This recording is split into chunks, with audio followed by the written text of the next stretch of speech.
There's not much to do in Antarctica except scientific work. You could check out the wildlife, like some cute penguins and seals, and you'd get to see the occasional whale swimming around. Antarctica is one of the biggest lands out there that's only inhabited by scientists and researchers from all over the world. These scientists dug a hole through some pretty thick ice to study the ancient air and how the atmosphere cleans itself. They used a special drill and dug a clean cylindrical hole 450 feet below the surface. Some of this ice can be up to 800,000 years old and is a good indicator of what the climate was like in the past. It's like checking out tree rings to determine how old a certain tree is, except it's more complicated than that. After the effortless digging, they decided to drop some ice to the bottom of the hole to see what would happen next. They heard some really unusual sounds.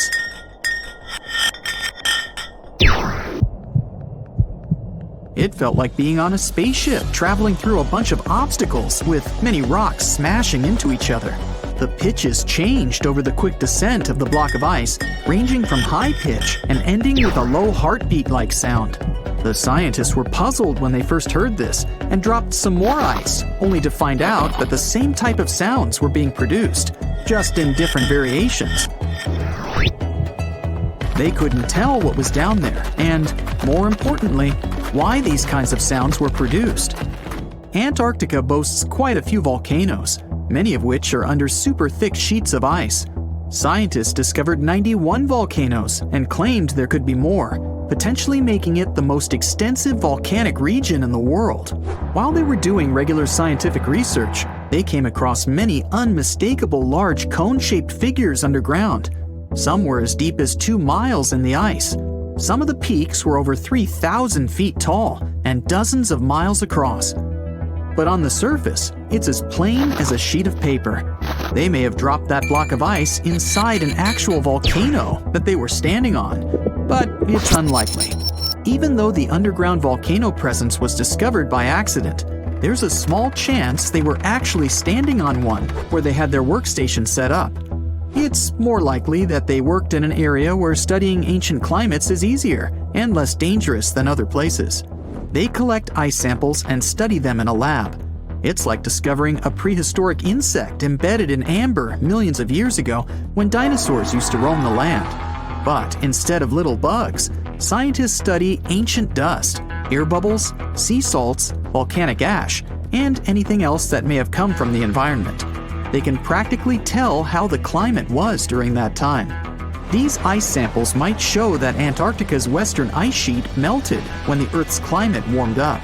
If it did, then it's likely to happen again. That would mean sea levels rising, affecting coastal cities and small remote islands. But scientists aren't sure it's true, despite some evidence to back it up. The process of studying ice samples can take a week or even a year, depending on what they find. They crush or melt the sample bit by bit.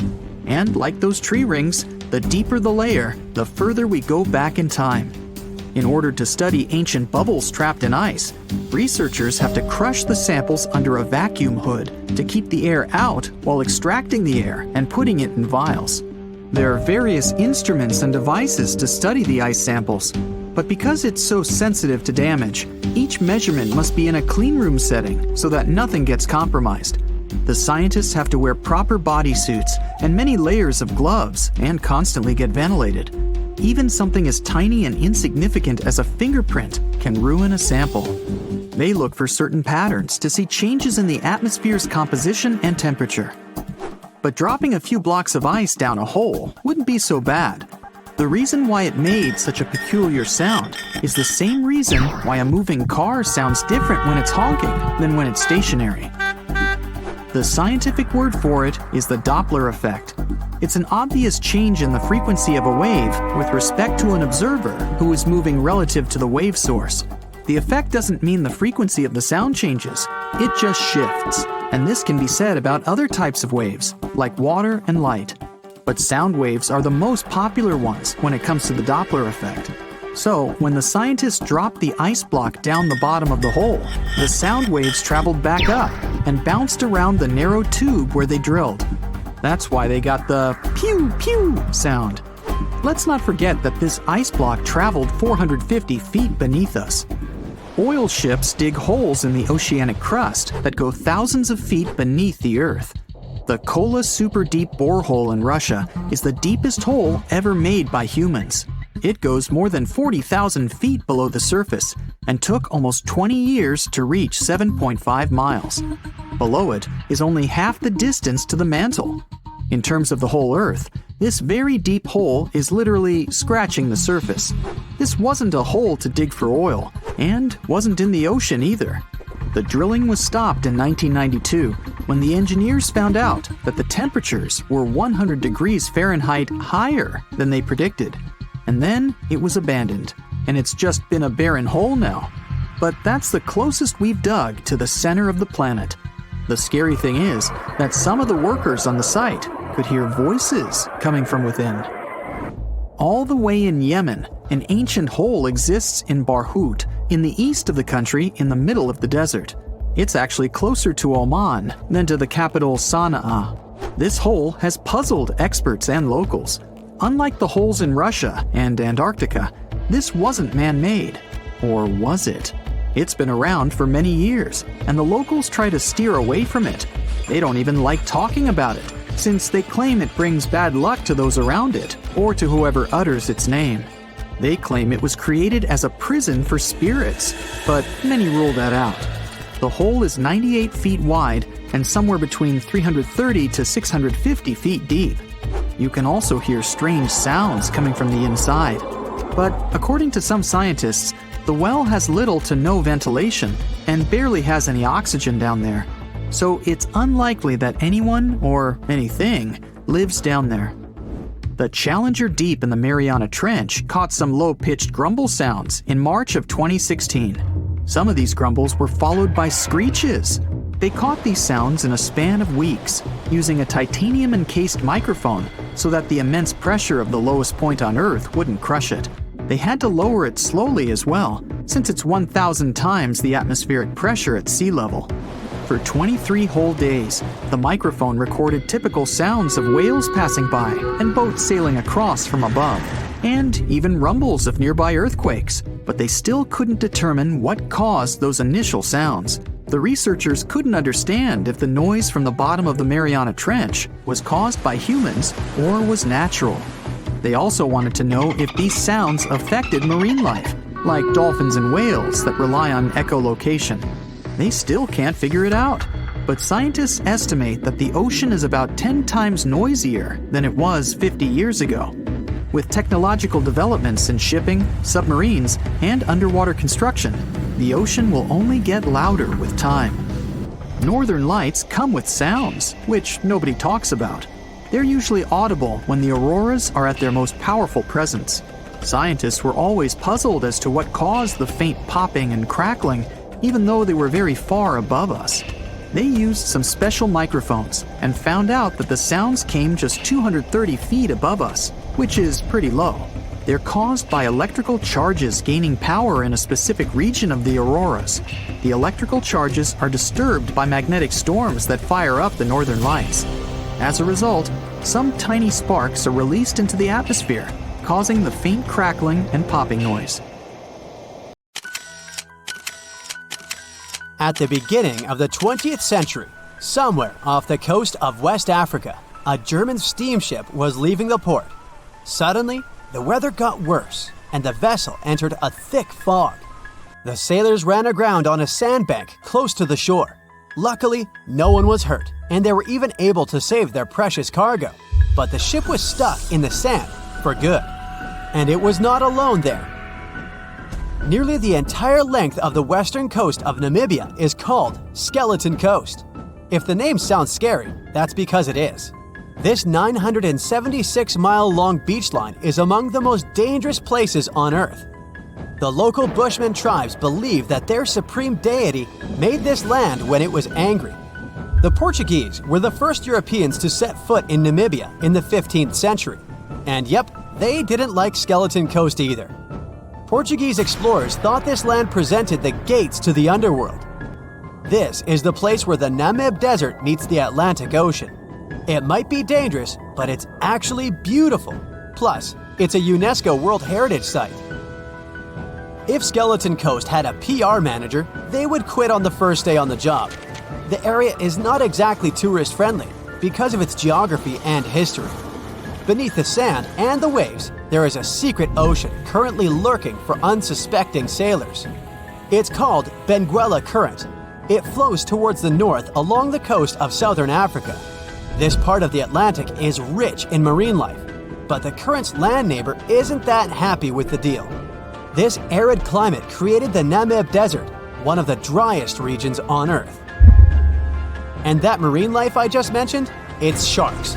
11 species of them to be exact. And yes, the great white decides to pop by once in a while. So far, we've got a desert landscape, strong currents, and sharks. Not a place for a beachside resort, definitely. But if someone ends up on Skeleton Coast, will they know they're in danger? Don't worry, they will. The beach is littered with wrecks of all sizes and shapes. If you remember that German ship I mentioned in the very beginning, its massive and rusted stern is now sticking out from the desert sand. There are some 500 wrecks in total scattered along the coast, and it's a mixed crowd, from Portuguese galleons centuries old to ships that ran ashore here in the 21st century. A modern fishing ship called Zela India managed to slip from its tow rope in 2008 and ended up on Skeleton Coast. Okay, it didn't escape on its own, it had some help from the elements. But it's better to be a tourist attraction on a beach than to be broken up for scrap. That's where the trawler was originally going, poor thing. Skeleton Coast's most famous inhabitant, to call it such a place, is the wreck of the Dunedin Star. The British cargo liner ran aground here in 1942. The massive rescue operation that followed reveals why it's so dangerous for sailors to end up here. The rescuers managed to save all of the crew and passengers, but at a heavy price. An aircraft and a tugboat were lost in the process. It took the last of the rescuers a full 2 months to return home to Cape Town. Why, you might wonder? One look at the map of the region reveals the reason. It's an endless sea of yellow, which is the sand. There are so few roads here, so Skeleton Coast is hard to reach by land. There are also legal obstacles. You need a special permit to drive into the area. But the skeletons in the name of the area don't only refer to ships, they also stand for animal bones. Most of these belong to whales and seals. Many animals have adapted to the area, so lions and hyenas roam the coastline in search of a meal. Yeah, now there are hungry lions as well, as if those sharks weren't enough. Other animals with a temporary residence on Skeleton Coast include elephants, cheetahs, leopards, and giraffes. In 1971, the Namibian authorities established a national park here, but except for surfers, after an adrenaline rush, they don't get many visitors. You can understand why. The Namib Desert is the oldest desert in the world, and it's not very tourist-friendly either. Those who travel to the region should pack sunscreen and a warm winter jacket. A weird combo, right? Well, not so much when you think that during the day, temperatures soar over 110 degrees Fahrenheit. At night, the air temperature drops below freezing. What a climate roller coaster! And that's not the final danger. Yep, there's more. Remember how that German ship got lost in thick fog? Yeah, it wasn't a one-off event. Because of the region's climate, fog shows up frequently. Sailors should cover their ears now, but this fog is actually good for wildlife. This is their only source of water in the Namib Desert. Reptiles and mammals have adapted to the harsh climate. They use as little water as possible. Shifting sands, thick fog, strong currents, lions, and sharks. Not the stuff you would put in a tourist booklet, but Skeleton Coast isn't the only beach on Earth you wouldn't want to spend your vacation on.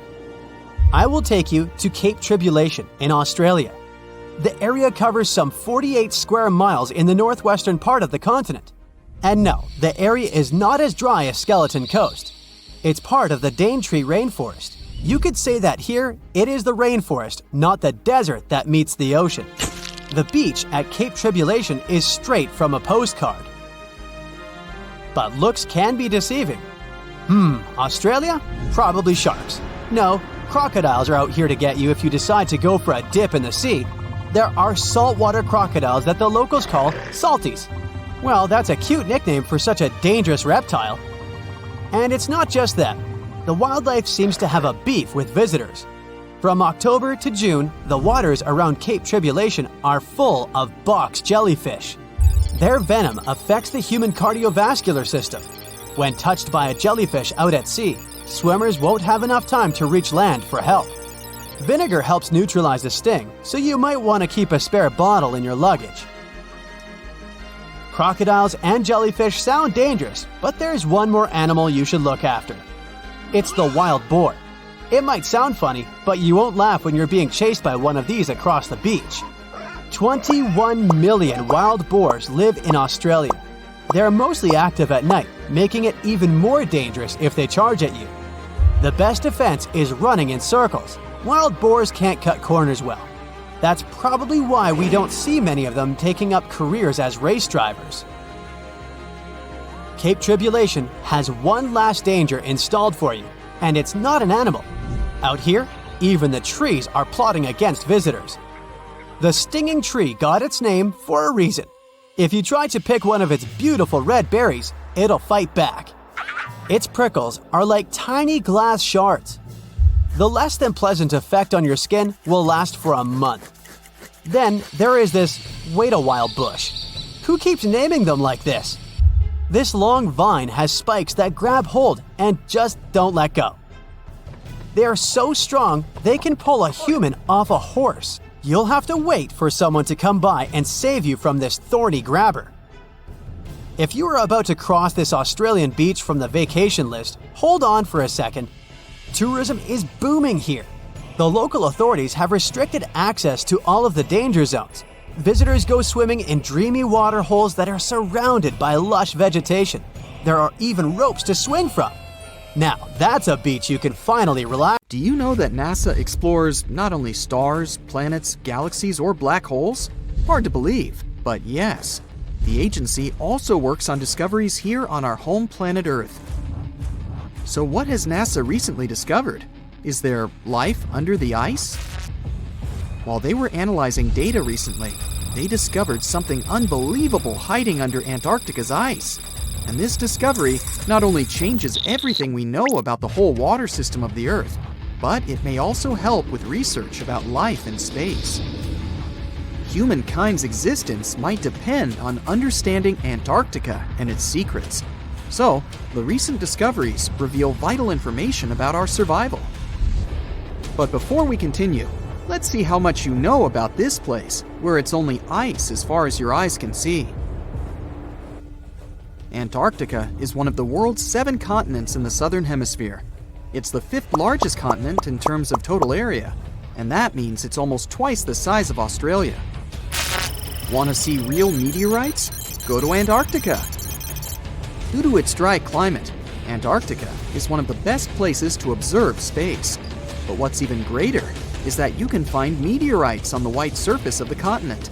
Scientists have already plucked about 45,000 meteorites from the ice, and they think they can see another 300,000.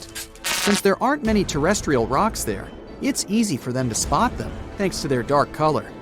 Antarctica's dry desert environment also helps preserve them, even the ones that fell to Earth more than 1 million years ago. And can you imagine any volcanic activity in Antarctica? It's hard. But this place is where fire meets the ice. West Antarctica is where most volcanic activity occurs.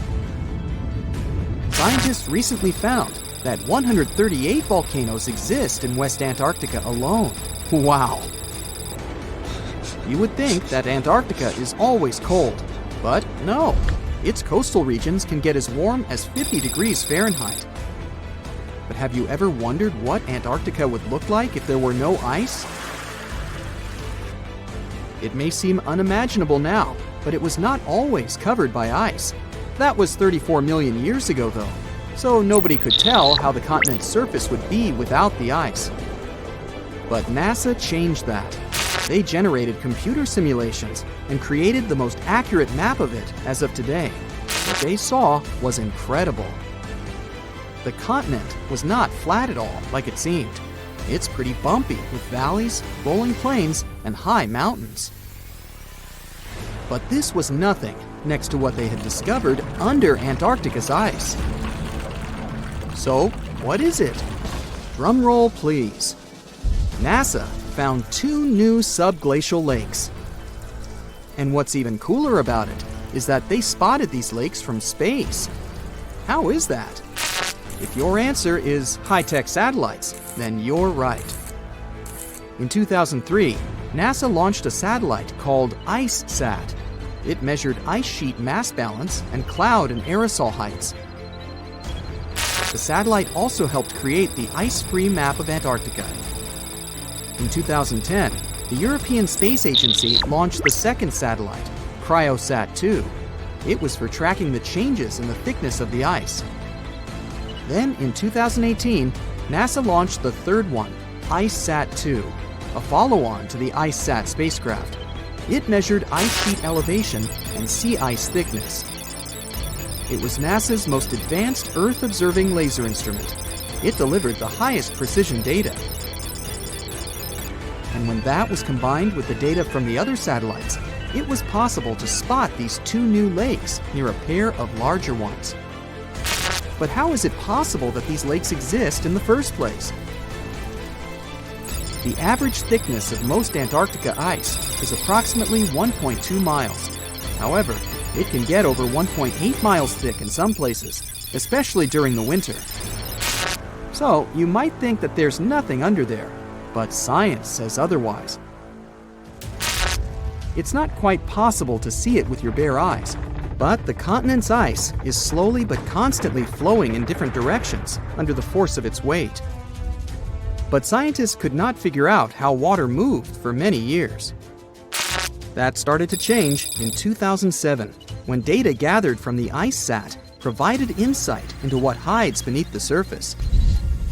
They first discovered an entire network of meltwater lakes connected under Antarctica's fast-flowing ice streams, and there were hundreds of them. Scripps Institution of Oceanography glaciologist Helen Amanda Fricker figured that the elevation changes measured by IceSat happened because of the dynamics of these lakes. They did not hold meltwater statically. Instead, they were filling and draining continuously over time through a system of waterways. And as they did that, the ice above rose and fell. But where do they drain? The ocean, of course, and it drains a lot. A recent study, co-authored by Fricker, found that the drainage of one lake flushed as much as 198 billion gallons into the ocean in only 3 days. Countless mysteries about how nature works are still waiting to be solved. But finding the 2 new lakes will give scientists a better picture of how fast the Antarctic ice sheet will change as the climate gets warmer, and how this will affect global ocean currents and sea level rise. The filling and draining cycle of the lakes also cause the ice sheet to suffer cracks and crevices. So, the information they find from these new lakes will also give them a better understanding of the damage on the surface of the ice. They will also be able to assess how this filling and draining system influences the speed at which ice slips into the oceans and seas. And that means they can evaluate how the added fresh water may alter marine ecosystems. This discovery may also suggest whether life is under the ice. Wow! Scientists drilled through about 3,504 feet of ice and found that water samples taken from one of the lakes contained approximately 10,000 bacterial cells per milliliter.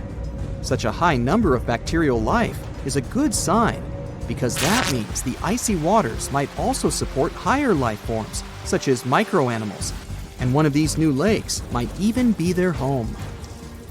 But the most exciting thing is that the new lakes might help them understand whether life on other planets is possible. Scientists believe any life below the frozen surface of the planet Mars might follow the patterns seen in Antarctica's lakes.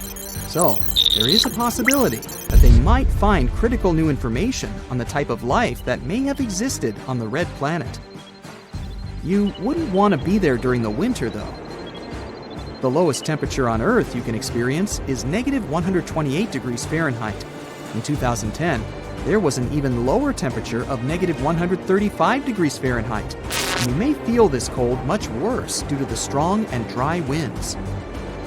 Did you know that the size of the ice surface on Antarctica also changes throughout the year? It's about 1.2 million square miles during the summer, but when it's winter, it grows to 7.3 million square miles. Yet, despite the change, it remains the largest piece of ice on Earth. Sorry, Arctic, you lose. Do you know these cute little penguins? Consider these animals the locals because there is no native population in Antarctica. It's a no man's land because no single country owns it. But do you know who really owns it? 5 different species of penguins, seals, and killer whales. Ha. Despite the continent's harsh conditions, you can visit it as a tourist for fishing and research purposes. Around 5,000 people reside on the continent during summer at research stations. But when winter comes, the number naturally drops down to 1,000. Antarctica.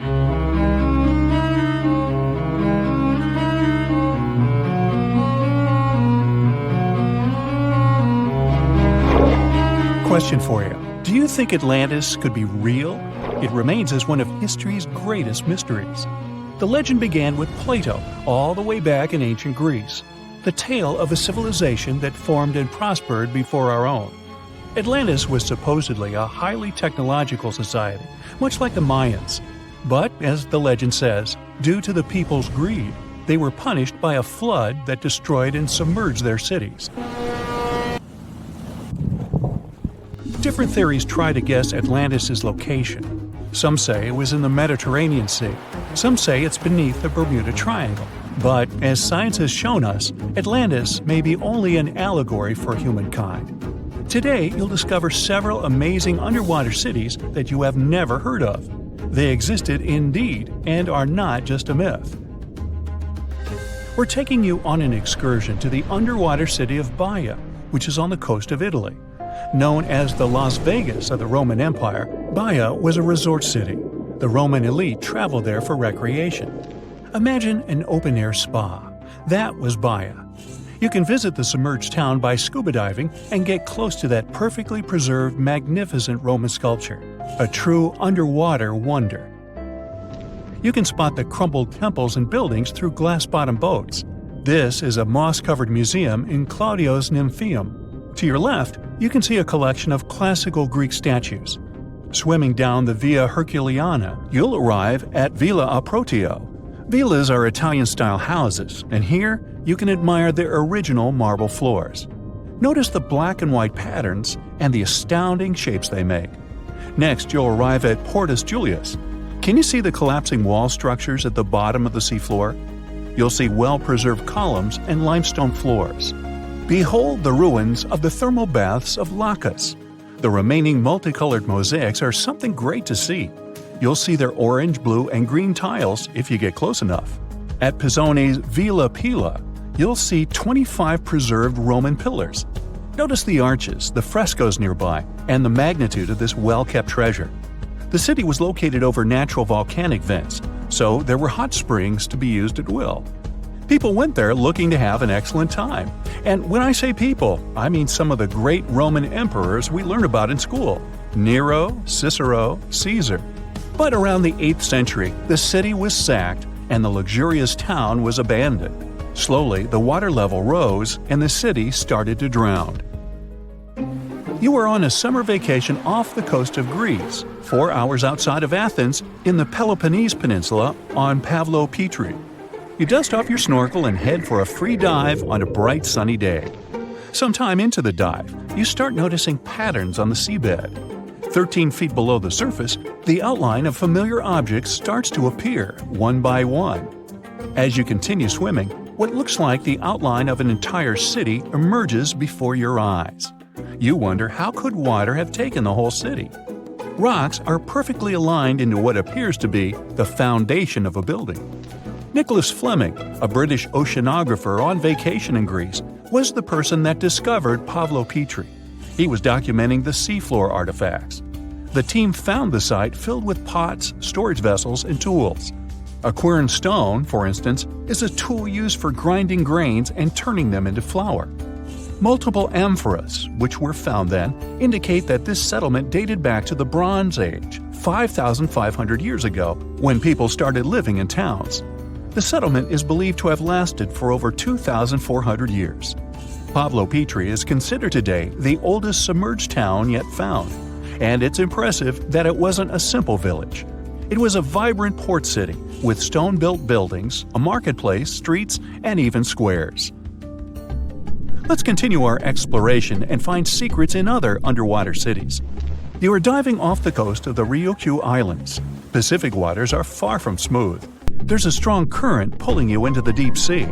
Suddenly, you see a huge structure thanks to the sunlight shining down on the seabed. At first, it looks like Machu Picchu's ruins across the globe in Peru. As you approach it, you slowly figure out its form. A pyramid-shaped structure, arches, staircases. It's something that could have easily been a palace or castle. Could this also be a sign of human activity? What you just saw is known today as the Yonaguni Monument. It also goes by the name of Japan's Atlantis.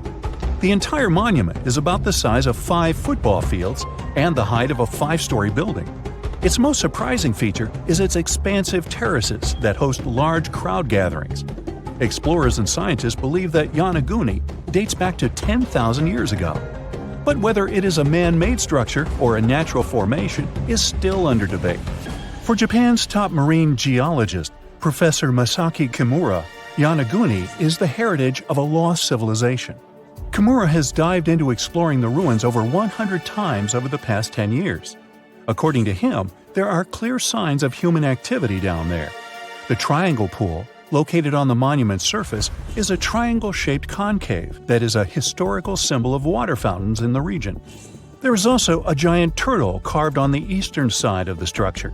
And according to Kimura, turtles have an important cultural meaning. Several pieces of stone tools have been recovered from the site. Their estimated age dates back to 10,000 years ago. However, not all scientists are convinced of the same. For many, Yonaguni is the result of thousands of years of erosion. The fact that the monument is composed of one massive rock leads them to believe that it is not human-made. The defined edges and flat surfaces resemble a natural formation occurrence in Northern Ireland, known as Giant's Causeway. A series of interlocking basalt columns look like the ruins of a palace, but they were the result of volcanic activity in the region. Well, stay tuned for more underwater discoveries. The next stop on our voyage is one of today's most famous underwater cities that has turned into an underwater archaeological park. The city of Port Royal in Jamaica exists today only below the surface. But in 1692, it was one of the wealthiest cities in the Western Hemisphere. Port Royal was the center of the British Empire at the time, and an important trade city that attracted people from all over. It was also home to real-life pirates of the Caribbean. On the morning of June 7, 1692, the people of Port Royal met a different fate than they probably expected. The bars and restaurants beaming with life woke up shaking. People were taken out of bed with the power of a massive earthquake, estimated today at 7.5 on the Richter scale. One survivor says he saw the earth opening up and swallowing the town whole. What he said could be true, as the city was mainly built over sand. The ground sucked buildings, roads, and everyone above. Geysers erupted, and finally, waves as big as 10-story-high buildings hit the city. About 33 acres of the city disappeared underwater, and amazingly, most of its 17th century remains lie in good condition under 40 feet of water. In the ruins, archaeologists have found taverns, storage rooms, kitchens, and recreational buildings used for diverse purposes. You can see a grand lion statue, a submerged bridge, and many picturesque arches. Now, do you fancy a trip to India? Just outside its coast lies another sunken marvel. A site known as the Lost City of Cambay is located on the Gulf of a similar name. It remained hidden until 2001, when the National Institute of Ocean Technology did a routine water assessment.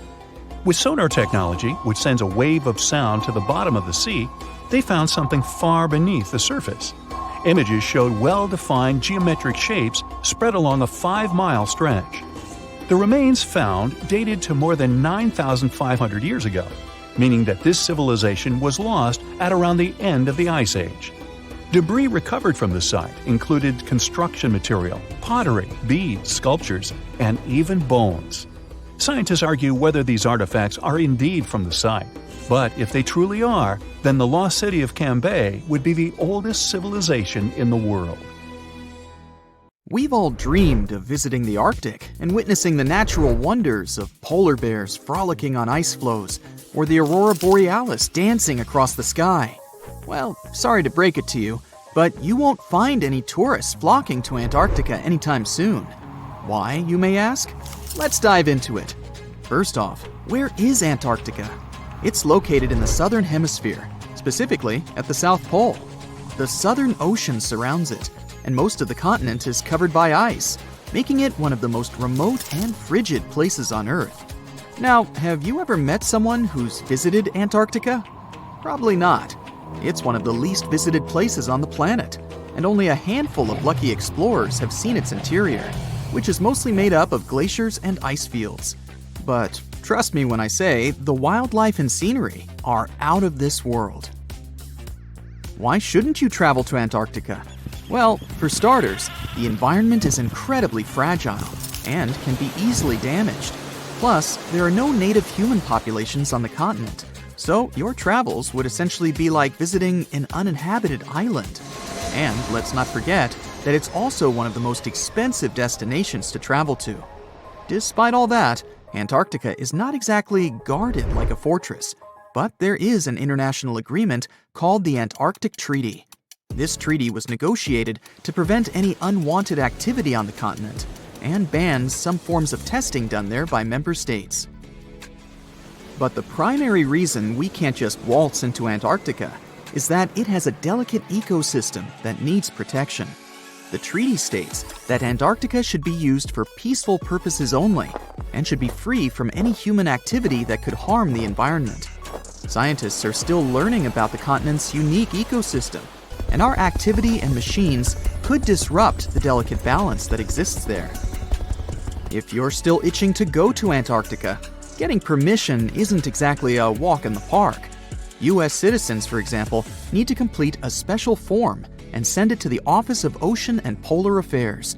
And once you're there, you'll need to follow some strict guidelines to protect the environment, like not disturbing any wildlife or taking souvenirs like rocks, plants, or animals. Now, technically, can you live in Antarctica? While there are no laws banning people from living there permanently, it's a very inhospitable environment and unsuitable for human habitation. Temperatures can reach -76 degrees Fahrenheit and below, making it nearly impossible for anyone to survive without the proper equipment and experience. Plus, the nearest piece of land is over 1,000 miles away, making any inhabitants completely cut off from the rest of the world. Who knows? Maybe one day we'll get the chance to visit this unique and fascinating continent. But until then, let's admire it from afar. Let's now talk a bit about the discovery of Antarctica. Unlike other places that were already inhabited, Antarctica never had a native human population. Ancient Greek philosophers had an idea about the continent and called it Antarctos, meaning opposite the bear. The bears it refers to are not the polar ones though, but rather the Great and Little Bear constellations, which are only observable in the northern hemisphere. As a result, the term signifies the opposite of the land of the bear. Whaling and sealing voyages in the late 1700s and early 1800s would venture further south when rounding Cape Horn at the tip of South America. It was known that going further south often meant stronger winds, but also the risk of hitting floating ice of all sizes and of winds and seas that could prove dangerous to the ship and crew. Captain James Cook was the first to cross the Antarctic Circle on January 17, 1773, in the Ross Sea region. He reached a point further north a year later, and though he didn't sight land, he came to within 50 miles and saw deposits of rock held in icebergs, indicating that a more southerly land existed. The first sighting of Antarctica is widely acknowledged to have taken place in January of 1820, during the voyage of two ships under the command of Captain Fabian Gottlieb von Bellingshausen as part of a 2-year exploratory expedition around the world to discover new lands. The captain's ships were the first to have crossed the Antarctic Circle since Cook. The first undisputed landing on Antarctica didn't happen until much later, on January 24, 1895, at Cape Adare during the whaling voyage of the ship Antarctic, led by Henrik Bull. A small boat with 6 or possibly 7 men on board rowed ashore during calm conditions. You might not believe it, but Antarctica is actually a desert. With all that ice, you'd think it'd be like a winter wonderland with snowball fights and hot cocoa all day long. When we think of deserts, we picture camels and cacti and people struggling to find water. But in Antarctica, it's a whole different story. The struggle isn't to find water, it's to find anything that's not covered in ice. And the average rainfall has been just over 0.4 inches in the past 30 years. That's like a few drops of rain compared to what we're used to. So technically, it's not the dunes or sizzling heat that makes a desert, well, a desert. It's the lack of precipitation. But don't worry, if you ever find yourself lost in Antarctica, you won't have to worry about getting thirsty. Just make sure you bring a jacket and some mittens, because it's cold enough to make you into a popsicle. Not only is Antarctica one of the driest places on Earth, but it's also the coldest, the windiest, and the highest. Talk about overachieving. The penguins and scientists down in Antarctica have at times found themselves in a bit of a pickle when it comes to time. You see, unlike the rest of us on this big blue planet, there is no Antarctica time zone. All the lines of longitude meet at a single point at the South Pole, making it a bit of a head-scratcher when trying to figure out what time it is. Now, you might be thinking, but how do the scientists and researchers keep track of time down there? Good question. They typically stick to the time zone of the country they departed from. However, with stations from all over the world on the Antarctic Peninsula, things can get a little wacky. Imagine trying to coordinate with your neighboring countries without accidentally waking them up in the middle of the night. You might think that not much could survive in a place where the temperature is extremely cold, the sun barely shows up, and the wind could blow you away faster than a tumbleweed. Well, as in many places on Earth, life found a way in Antarctica too. Believe it or not, this frozen continent is buzzing with activity. It's home to billions of krill, which in turn attract lots of seals and more penguins than you can shake a fish at. But don't let their cute and cuddly appearance fool you. Penguins are the ultimate swimmers, with streamlined bodies that would make Olympic medal winners jealous. They come ashore to breed and chill, but their real talent is stealing pebbles from each other and forming mathematically precise huddles to stay warm. Antarctica is also home to the largest species of penguin on Earth. It's called the emperor penguin. Sure, these creatures are flightless birds, but that doesn't mean they can't jump. In fact, some of them can leap up to 120 inches. And let's not forget about the seals. With their furry bodies and special songs, these marine mammals are protected by the Antarctic Treaty, and they're thriving in the cool waters of the Southern Ocean too. But the real stars of the show are the whales. During the Antarctic summer, these huge creatures show up in droves to chow down on the abundant krill. It's indeed like a whale buffet down there.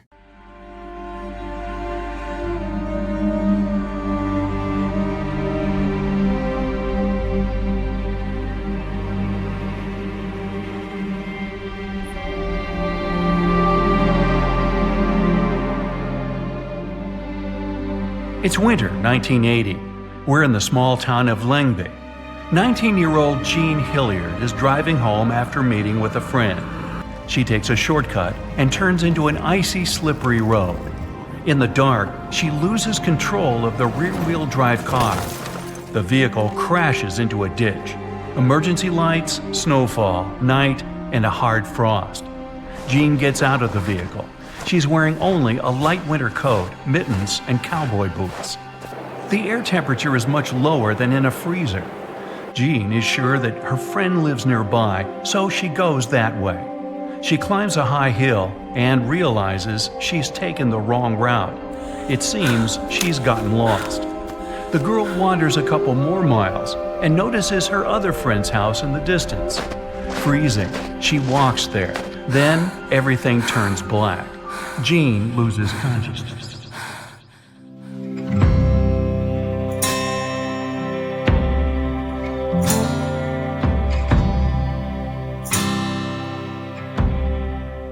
The next morning, rancher Wally Nelson wakes up in a great mood. It's the holiday season. There's a winter fairy tale outside the window.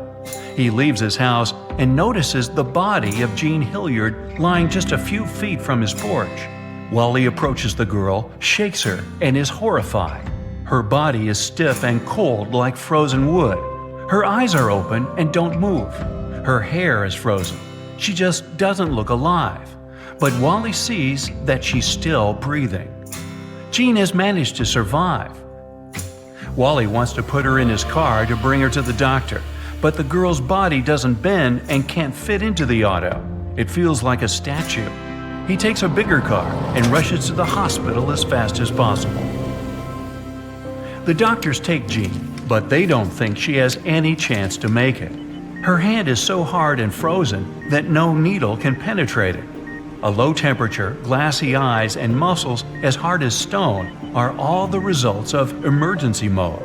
Her body has directed all the blood to the vital organs to ensure their functioning. That's why other parts of her body look so lifeless, and her skin and muscles don't react to anything. The doctors decide to put heating pads on the girl to warm her up. Her family hopes for her recovery, but right now, all they can do is just wait. Frostbite is so dangerous because all that frozen liquid begins to expand. Fill a small bottle with water and put it in the freezer for a few hours. Then take it out, and you'll see that the bottle seems to have expanded or even cracked because of the increased volume of the liquid. The same thing happens inside our bodies. We consist of almost 70% water. When it freezes, its particles turn into ice crystals and tear cell membranes. Ice fragments can stretch and destroy tissue. This is called frostbite. Also, our body can slow down all internal processes in extreme cold conditions to save strength and energy. The heart makes fewer beats, and the lungs stop consuming lots of oxygen. Metabolism slows down. It happened with Jean, and perhaps it is what saved her life that day. She was lying in the snow in severe frost for about 6 hours. But why didn't the ice particles start destroying her cell membranes? How did her body withstand such damage and manage to survive? Back at the hospital, doctors are happy to watch Jean get better. Warm blood spreads through the frozen vessels and brings her body back to life. Surprisingly, ice crystals haven't damaged her muscles and skin. A few hours later, the girl regains consciousness. By noon, she starts talking. Jean doesn't know what happened. She remembers walking to her friend's house and then waking up in the hospital. What worries her most right now is that her father's car is somewhere in a ditch. As it turns out, the girl fell down and crawled on all fours to Wally Nelson's house. She doesn't remember it, but apparently her brain activated the survival instinct that night. Unfortunately, she didn't manage to crawl the last few feet. Jean passed out at the door and stayed there for 6 hours. Doctors examine the girl and understand that she's completely healthy. Soon, she's discharged from the hospital. This case isn't unique. One professor of emergency medicine, David Plummer, said he'd seen about 12 similar cases over the past 10 years when patients had survived severe frostbite. Jean returns home and finds out that she has become famous. People write about her in newspapers, want to interview her, and film documentary shows. Her case has attracted the attention of many doctors around the world, but no one has been able to find out exactly how she managed to survive. In the case of humans, such recoveries seem like an absolute miracle. But many creatures of the natural world can adapt their bodies to extreme conditions. One of them is the tree frog. These animals live mainly in temperate and tropical parts of Eurasia. Sometimes they have to contend with cold weather.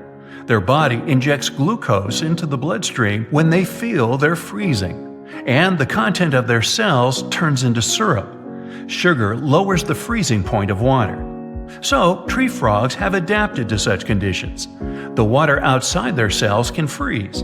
Their bodies can get as hard as ice cubes, but they will be alive, feeling great. Then, when it gets warmer, they fully recover.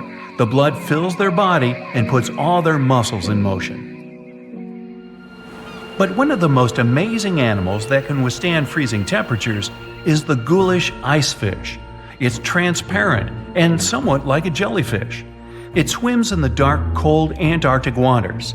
The ghoulish icefish feels comfortable there because of the antifreeze in its body. More precisely, it's a unique substance that is like antifreeze in its functions. This liquid doesn't allow the animal's cells, organs, and the whole body to freeze.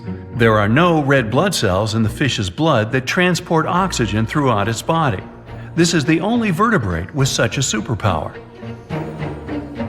There are organisms on our planet that use the cold to prolong their life. Scientists have found some of them in the ice of Siberia. Those are microscopic, multi-celled creatures, like small worms, that can live in a freezer for about 10 years. But the worms from Siberia were about 24,000 years old. The scientists transported them to the laboratory and thawed them. The worms came to life and began to multiply immediately after all those centuries of sleep. Their bodies can go into cryptobiosis. This is when an entire frozen organism has minimal vital functions. The analysis showed that the worms could stay in this mode for tens of thousands of years. And there are many such animals on our planet. Also, these creatures are some of the world's most resistant to radiation. They are practically invulnerable. Now back to our story. It's possible that Jean Hilliard's body went into short cryptobiosis. Perhaps there was some non-freezing liquid in the girl's blood, but no one knows for sure. These days, she has an ordinary job and almost doesn't remember that day. Further research on this topic can help scientists create special medicines that can help in freezing temperatures. Just imagine that you could safely go outside in the winter wearing a t-shirt and a pair of shorts. Steam would be coming off your body, and the ice under your feet would be melting. You'd feel hot inside. A dream, perhaps. But realistically, winter coat manufacturers would, of course, never allow it. The year was 1854, and the SS Arctic, the fastest passenger liner of its time, set out to cross the Atlantic. As it sailed through the misty veil, it slowly disappeared into the unknown. The Collins Line, an American shipping company, was started in 1818 and only began seriously trading in the transatlantic by 1835. Its steamships crossed the Atlantic from Liverpool to New York within just 10 days. Doesn't sound like a great speed today, I know, but back then, the same thing took other ships several weeks. Light on the water with their wooden hulls, powering through with a strong steam engine, those steamships were the favorite choice for many high-profile people. What could go wrong with such an advanced ship, they thought. This reminds me of some other ship everyone believed to be unsinkable. But anyway, back to the Collins Line. It grew to be a serious contender on transatlantic routes, with only one other competitor, the Cunard's Line. It was a British company also aiming to be the main force through the Arctic Passage. In 1835, the company received a new ship that traveled to Liverpool and came back to New York with the largest cargo ever at that time. From then, the Collins Line was steadily growing. It seemed like there would only be future successes for it. Unfortunately, their lavish ships became costly to run with the amount of coal used. Massive power along with weak wooden hulls meant they needed many repairs after each voyage. So, every trip ended up being expensive. But since the ships were safe and had a great reputation, people were willing to pay the price, and the company was definitely not in crisis. They had achieved something no one had managed to do before them. Like I told you, Their ships crossed the Atlantic in a whopping 10 days, and Edward Collins, the owner, was very determined to maintain the pace. Their 5 ships easily outran the Cunard's line of only 3. With this great praise, it provided more attention. Though the Cunard's ships were slower with their iron hulls, they believed there was still profit, regardless of how slowly they sailed. Among Collins' ships, the Arctic, the third of them to be launched, was the largest, reaching 284 feet long, with 2 side-lever steam engines, each with 1,000 horsepower. The paddle wheels made 16 revolutions a minute when at full speed. At the time of its launch, the press called it the most stupendous vessel ever constructed in the United States. But glamour and fame couldn't avoid what would come next. On the 27th of September, the Arctic was on its journey from Liverpool to New York, continuing a speed pace through the thick fog. It's possible that by that moment, after 4 years of record-breaking trips, the crew became overconfident with their sailing and the ship. Going only 50 miles from Newfoundland, they carelessly continued through the fog with no radio contact, sonar, or any other form of identifying objects, equipped only with Morse code. A smaller ship, the SS Vesta, which operated as a fishing vessel, often worked around Newfoundland. It was passing through the same path as the Arctic and crashed into its side. Shocked by the collision, the captain of the Arctic offered help to the much smaller Vesta, but it was soon clear that the damage that seemed minor on the Arctic was far worse. Beneath the waterline, a hole was letting water into the hull. The cost of the much faster wooden hull now seemed less valuable. They steered toward land, trying to plug the holes, but they weren't doing so well, and the seawater continued to pour in, filling up higher and pushing the ship down. And finally, once the engine room was full, it put out the boilers, taking away the massive power the Arctic was once legendary for. They moved slowly until coming to a complete stop. The ship continued to sink, and the order was to abandon it.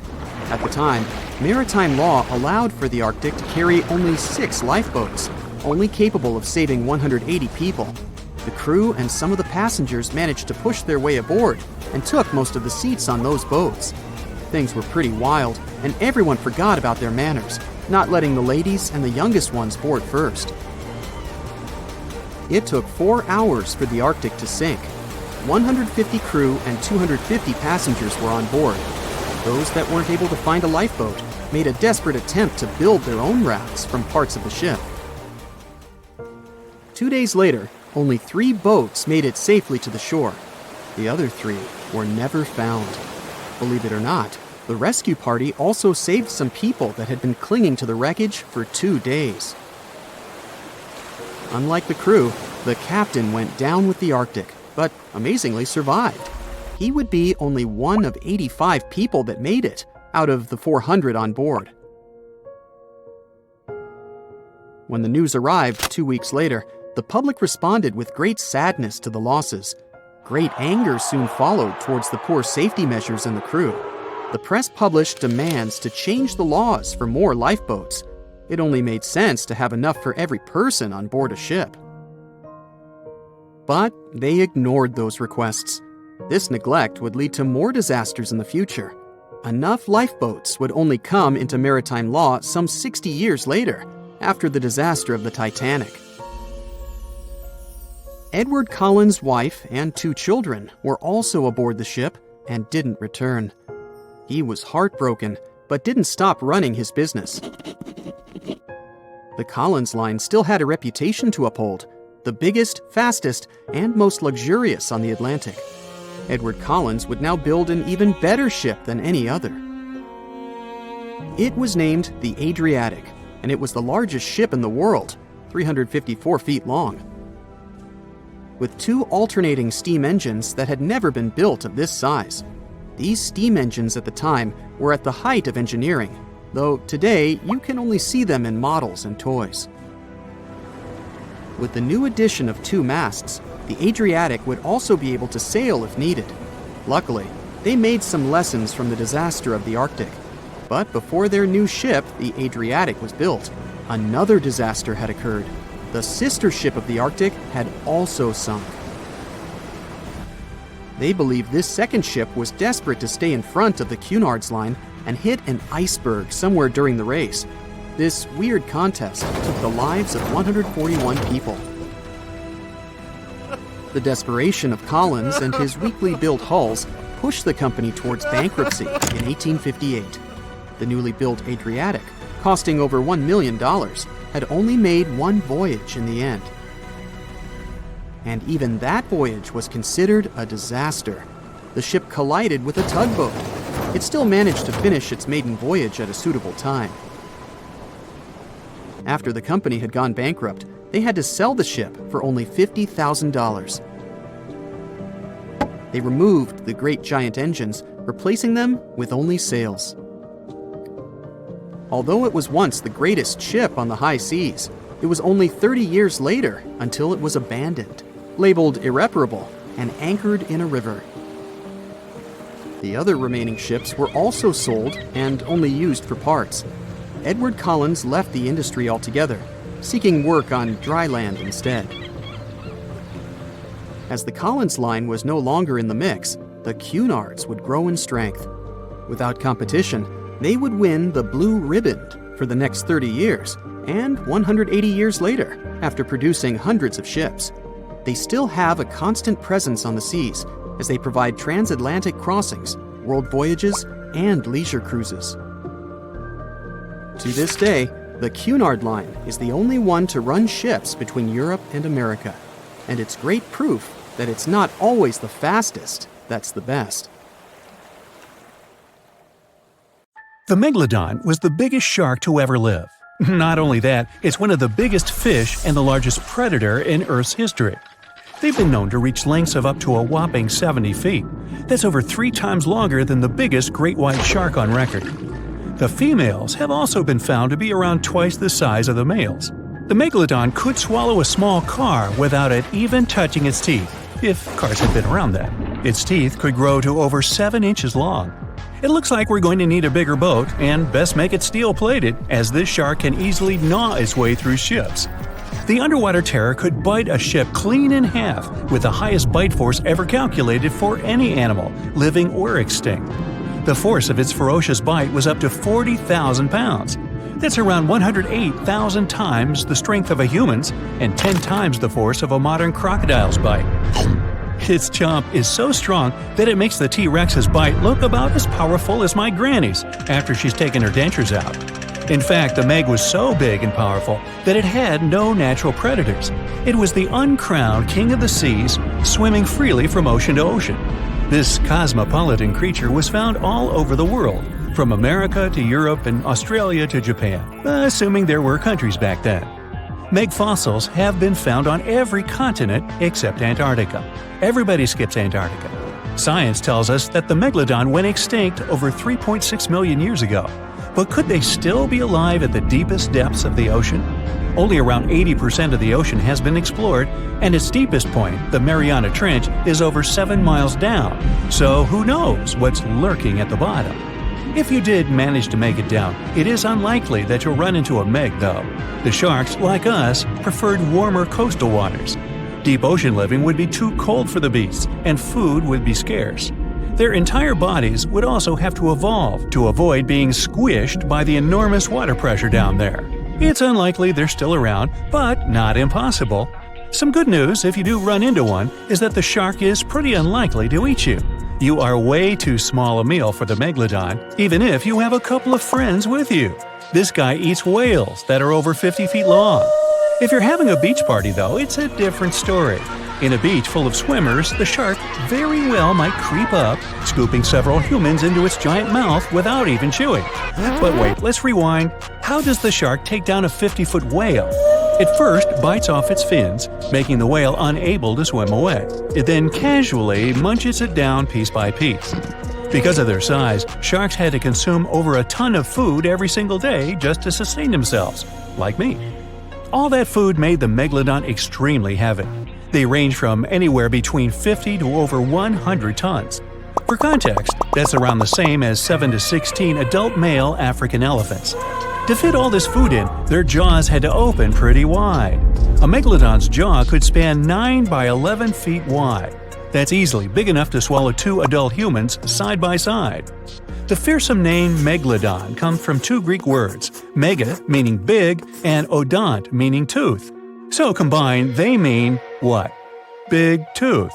And it certainly lives up to its name. Just one of its chompers is the same size as a human head. It had 276 humongous teeth in total across 5 terrifying rows. In all of history, only a couple of saber-toothed cats and the T-Rex had consistently bigger teeth. Now that's a showdown I'd like to watch. The megalodon vanished millions of years ago, leaving only huge teeth to be found by modern archaeologists. They literally disappeared with very few traces left. Scientists believe that over time, sea levels dropped and the ocean temperatures went down rapidly. Over a third of all marine life was wiped out as the oceans cooled, and a number of animals at the bottom of the food chain plummeted. This had a catastrophic effect on the hungry predators at the top. Sorry guys. It became way too cold for these sun-loving sharks too, which made it difficult for them to reproduce since they gave birth in warm waters. The megalodon is usually described as a sort of giant great white shark, but this is just a common myth. In fact, the ancestors of today's great white existed at the same time as the meg. But they weren't best buddies, and were even in competition with each other. The great white shark was a better hunter, using its smaller size and agility to snap up the meg's prey quickly. They were also known to eat meg pups, who were only half their size. This didn't help the whole extinction thing. Even infant megalodons were huge, coming in at just under 7 feet. While a great white was no match for an adult meg in a head-to-head fight, they sure weren't scared of stealing their food.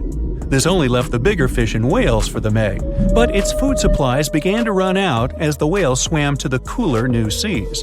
The whales adapted to prefer the colder temperatures, leaving our friend the meg behind. The megalodons either starved or were frozen into extinction by the Ice Age. Rather than a great white, the megalodon is more like a modern bull shark. It had a short snout, flat lower jaw, and huge pectoral fins to support its massive weight and size. As scary as they are, these sharks were actually caring family guys. Several megalodon nursery areas have been discovered in Florida, Maryland, and Panama. They gave birth to their young in shallow water environments. We know this from discovering loads of tiny megalodon teeth found in these areas. Gee, I wonder if they had nannies too. But how come there are so many megalodon teeth out there for us to analyze? Well, due to their messy, aggressive eating habits, sharks regularly lose their teeth. They lose a set of teeth every 1 to 2 weeks. That's 40,000 teeth in a lifetime. They must rake in a fortune from the tooth fairy. Because of this, their teeth were continuously raining down to the ocean floor. Luckily for us, they're also the hardest part of a shark's skeleton, which is why so many teeth have survived and become fossilized.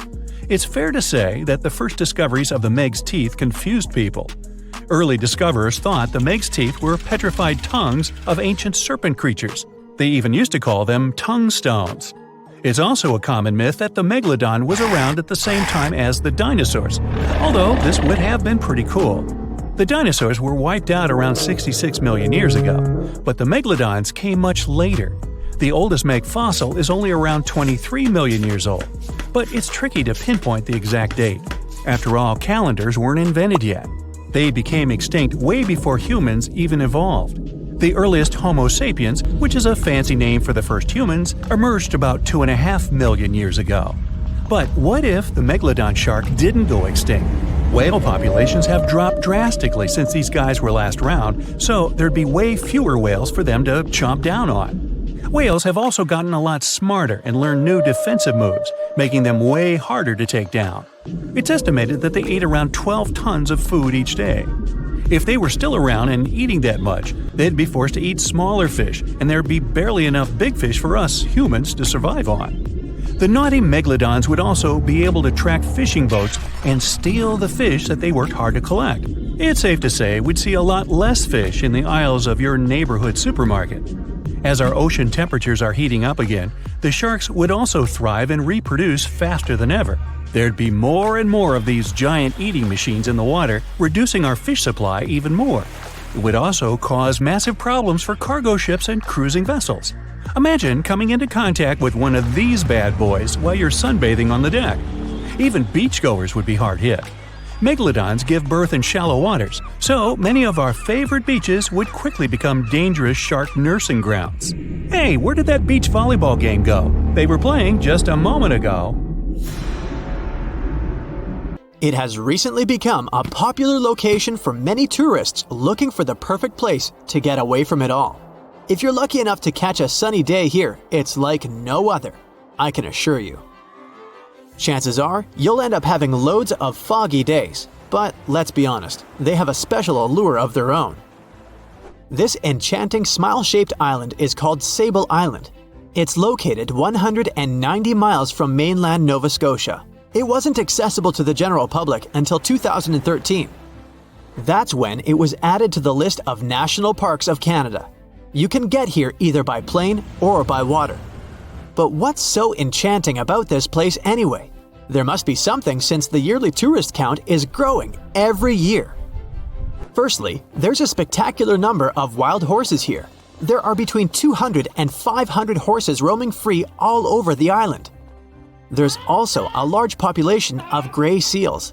The place is also the only breeding location of a rare bird species called the Ipswich sparrow. If you're already considering a trip here, there are some things you need to know first. Remember that fog I mentioned earlier? Well, it turns out that Sable Island is the foggiest place in the Canadian Maritimes.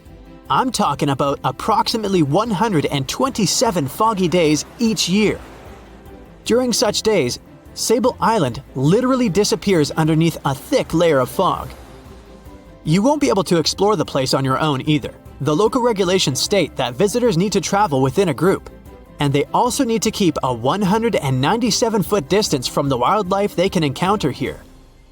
As charming as this place may be, it holds a dark secret hidden beneath the sandy dunes, and it has nothing to do with beautiful creatures living here or the island's unique vegetation.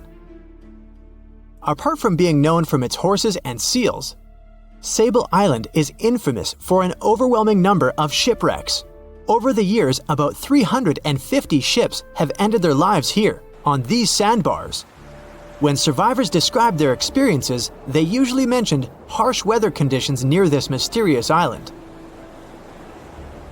The island also made its way into literature when it was described in a book called The Perfect Storm, which was written by Sebastian Junger and published in 1997. The book was so successful that it was later adapted for the big screen in 2000, with George Clooney playing the leading role. The first recorded shipwreck near Sable Island dates back to 1583. The boat was named the HMS Delight and was under the command of British adventurer and explorer Sir Humphrey Gilbert. Only 17 people managed to survive the catastrophe by escaping in a small boat. Records mention that they spent 7 days at sea before reaching the shores of Newfoundland. In 1884, another vessel named the Nicosia struggled in the thick fog as well. The ship was completely destroyed, but fortunately, all 18 crew members managed to survive. The captain's son was almost lost at sea when a lifeboat capsized when he was climbing into it. He somehow managed to stay underneath the lifeboat, which was completely submerged. When this lifeboat righted, he eventually emerged from the water and was rescued for the second time. The years between 1947 and 1999 were relatively quiet on the island. In 1999, though, a yacht called the Merrimack ran aground near the shore of the island at about 2 a.m. on July 27th. The 40-foot fiberglass boat had a crew of only 3 people. Natural gas exploration workers, who were luckily not far away, rescued them. The crew managed to fly safely to Halifax the next day. The owner of the Merrimack tried to recover his boat by hiring local fishermen. Unfortunately, this operation was unsuccessful, since only the fittings of the yacht were eventually saved. It took no more than 6 weeks for the sand and waves to crush and completely break up the hull of the Merrimack. So what is it about this place that's so dangerous for boats? Does it have anything to do with the weather? Or maybe there's other forces at play? The explanation turns out to be a bit more complex, and it wasn't easy to figure out, at least not way back in the 1500s. First of all, the island is located close to one of the world's richest fishing grounds. Since it's also near one of the major shipping routes between Europe and North America, hundreds of vessels sail past it each year. The likelihood of shipwreck increases when there are so many boats roaming around the area. Sable Island is also in the way of most of the storms that move up the Atlantic coast of North America. It's no surprise that boats often get hurtled straight onto the shores of this island. The weather has a lot to do with it too. During the summer season, the warm air from the Gulf Stream creates a dense fog as it merges with the cool air by the Labrador Current that passes by the island. Other currents don't help the matter. Sable Island is next to the meeting point of three major ocean currents: the Gulf Stream, the Labrador Current, and the Belle Isle Current. Since the 1950s, radars and other modern navigation tools have been used on commercial vessels as well. Up until then, the sextant was the main instrument used to figure out a ship's location. It doesn't mean that sextants weren't accurate, but this instrument couldn't work properly without a clear view of the sun or stars, which means it didn't help much in dense fog, such as the one surrounding Sable Island, or when it was cloudy. Often during bad weather, the captain of a ship navigated, relying on their experiences and intuition based on the ship's speed and direction.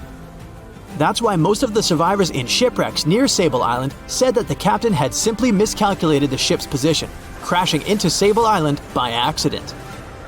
This dusty, sandy land is as unfriendly to ships as it is to trees. There's reportedly a single tree on the whole island, and it looks a lot more like a bush. It's actually a pine tree. And since the famous island horses don't see it as much of a food source, it somehow managed to survive. Reports say that the tree was planted back in the 1950s. Local authorities were trying to grow a forest on the island to make it a bit more welcoming. They've planted tens of thousands of trees over the years, more than 69,000 evergreens, 600 fruit trees, and about 55 pounds of pine seeds, along with other plants which could survive the conditions on the island. But they were no match for the extreme weather and sandy soil. Out of all those plants, just one pine tree is still alive. Thanks to its resistance, it has even become a symbol of Sable Island. Interestingly, for around 40 years, the island also had just one inhabitant. Can you imagine that? One person living on a remote island for so many decades? It's the story of a woman called Zoe Lucas. She chose to surround herself with the only residents on the island: the horses, the gray seals, and the many species of birds. An esteemed naturalist, she mentioned in an interview she gave back in 2017 that she was used to living on the island and that she never got lonely. To survive here, she had to put together an essentials kit. It included a notebook to take notes and a pair of binoculars to study the wildlife. You can safely assume she wasn't scared of the intimidating surroundings, since she decided to eventually call this place home. At first, Zoe wanted to set up camp on one end of the island, near some abandoned buildings. But eventually, she settled in a wooden house near a bunch of sand dunes. A Canadian institution called the Meteorological Service of Canada put together the simple construction back in the 1940s.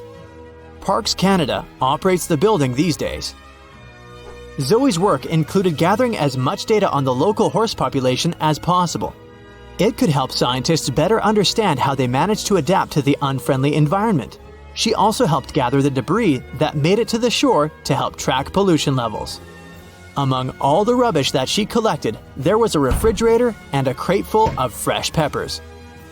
Some other specialists eventually started working rotating shifts on Sable Island to offer the brave woman a little bit of company now and then.